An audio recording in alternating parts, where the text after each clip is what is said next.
Office of the Prosecutor of the International Criminal Court, or ICC, has applied to the Pre-Trial Chamber, or PTC, to investigate the alleged crimes against humanity committed in President Rodrigo Duterte's violent campaign against drugs.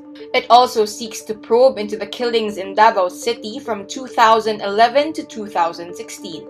Prosecutor Fatu Bensouda's application for authorization must be approved by the ICC's pre-trial chamber. Bensouda told the PTC that the same types of actors also allegedly committed strikingly similar crimes in the city of Davao starting in 1988 and continuing through 2016.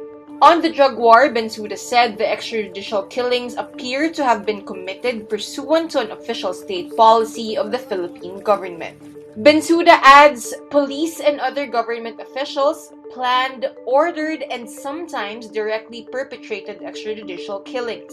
They paid police officers and vigilantes bounties for extrajudicial killings. She says state officials at the highest level of government spoke publicly and repeatedly in support of extrajudicial killings and created a culture of impunity for those who committed them. There is no certainty about the time it may take the PTC judges to reject or approve the request. Bensouda retires on June 15 and will be succeeded by Britain's Karim Khan. Human rights groups say about 27,000 have been killed in Duterte's drug war. The police pegged its numbers at only around 7,000.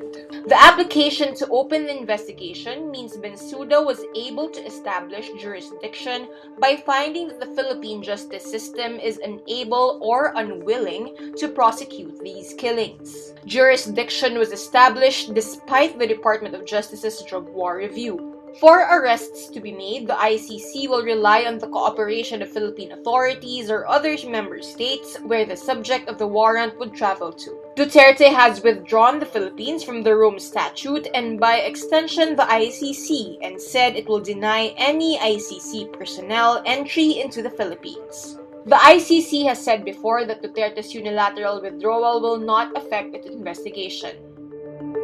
Meantime, presidential spokesman Harry Roque is confident that the International Criminal Court's pre-trial chamber will reject the request. Sasayangin lang nilang panahon, sasayangin lang nilang resources ng hukuman dahil without cooperation from the Philippine state, hinding-hindi naman makakabuo ng kaso kung hindi base sa ebidensya na hearsay at galing mismo sa mga komunista at politikong kalaban ng presidente.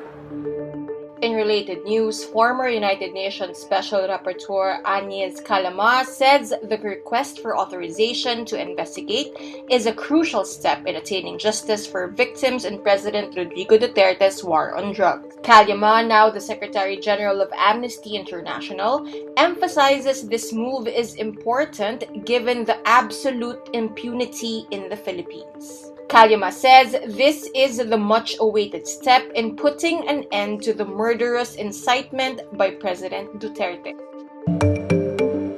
The Securities and Exchange Commission, or SEC, revokes the license of brokerage firm R&L Investments Incorporated and its key officers for fraud, leading to a 700 million peso loss in client shares. The brokerage is also slapped with a penalty of 25 million pesos. The SEC found R&L President Joseph Lee and other officers liable for the fraudulent transfer of client shares to an account in another brokerage, Venture Securities Incorporated, or VSI. The panel also found Marlo Moron and Julieto Solapas liable for engaging in fraudulent transactions. Moron, a trading floor assistant and settlement clerk of R&L, transferred 1.13 billion pesos worth of client shares in R&L to Solapas's VSI account from 2012 to 2019. However, Solapas's ledger in R&L showed that no such shares existed and they were in fact shares from other R&L clients. The SEC found that Lee gave Moron the necessary credentials to execute the trades. The SEC says Lee failed to perform his duty as R&L president, having admitted no knowledge of the daily operations of the brokerage. In a separate decision, the SEC also revoked the license of DSI, slapped it with a 32 million peso fine, and disqualified key officers for contributing to the losses of R&L clients. R&L, which has operated for 50 years, is one of the Philippines' oldest stock brokerage firms. Metro Manila and the province of Bulacan are placed under General Community Quarantine or GCQ with some restrictions until the end of June, while the rest of the so-called NCR Plus will be under GCQ with heightened restrictions. The current quarantine mode in place in NCR Plus since June 1 is GCQ with restrictions, which prohibits indoor gyms from operating. Trade Secretary Ramon Lopez says the direction of the national government is to slowly reopen the economy and avoid as much as possible the total lockdown in early 2020 that brought the economy to its knees. Meanwhile, 21 areas in the country are placed under Modified Enhanced Community Quarantine or MECQ from June 16 to 30. These include President Rodrigo Duterte's own hometown Davao City, Cagayan de Oro City, and Zamboanga City. The MECQ classification reflects a trend of rising COVID-19 cases in Mindanao. From the Visayas, Negros Oriental, Iloilo, and Iloilo City are in the MECQ list. The rest are in Luzon. Presidential spokesman Harry Roque says the number of areas in the MECQ list is a record of sorts, and it is the highest number of places placed under this level of restrictions. Octa Research Group says Dumaguete City and Negros Oriental is an area of most serious concern outside NCR+. Based on the Department of Health figures from June 7 to 13, Dumaguete had a 129% one-week growth rate in new COVID-19 cases and an average daily attack rate of 69.85 per 100,000 people, which puts the city at extreme high risk. Vaccine manufacturer Novavax says its COVID-19 vaccine is more than 90% effective, which includes variants of the coronavirus. In an announcement Monday, June 14, Novavax released the result of its US-based clinical trial. The study of nearly 30,000 volunteers puts Novavax on track to file for emergency authorization in the United States and elsewhere in the third quarter of 2021. Novavax says its vaccine is 91% effective among volunteers at high risk of severe infection and 100% effective in preventing moderate and severe cases of COVID-19. Meanwhile, the vaccine is roughly 70% effective against virus variants Novavax did not identify. Side effects include headache, fatigue, and muscle pain and were generally mild.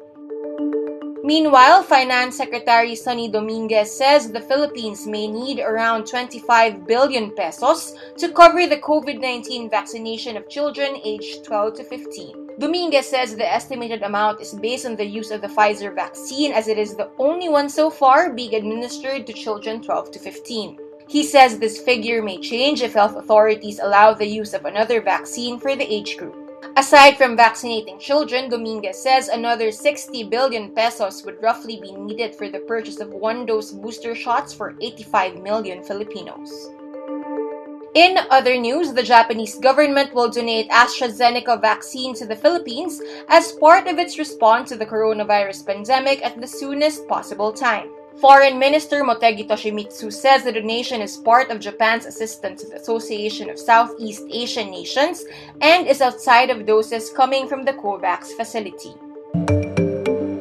It's official. Hollywood stars Jennifer Lopez and Ben Affleck are back together. Paparazzi photos printed in the New York Post shows the two actors kissing while enjoying a meal with Lopez's family at a restaurant west of Los Angeles on Sunday, June 13. Representatives for the two declined to comment. Lopez and Affleck, dubbed Bennifer, became one of the most talked about couples in the celebrity world in the early 2000s. They abruptly called off their wedding in 2003 and split up a few months later. The pair have been pictured together several times in Los Angeles and Miami in recent weeks after Lopez and her former fiancé Alex Rodriguez called off their engagement mid-April after 4 years together. Celebrity outlet E! News also quotes an unidentified source as saying Lopez was planning to move from Miami to Los Angeles to spend more time with Affleck and was looking for schools for her children in the area. Lopez married Latin singer Marc Anthony 5 months after her split with Affleck. Affleck went on to marry and later was divorced from actress Jennifer Garner.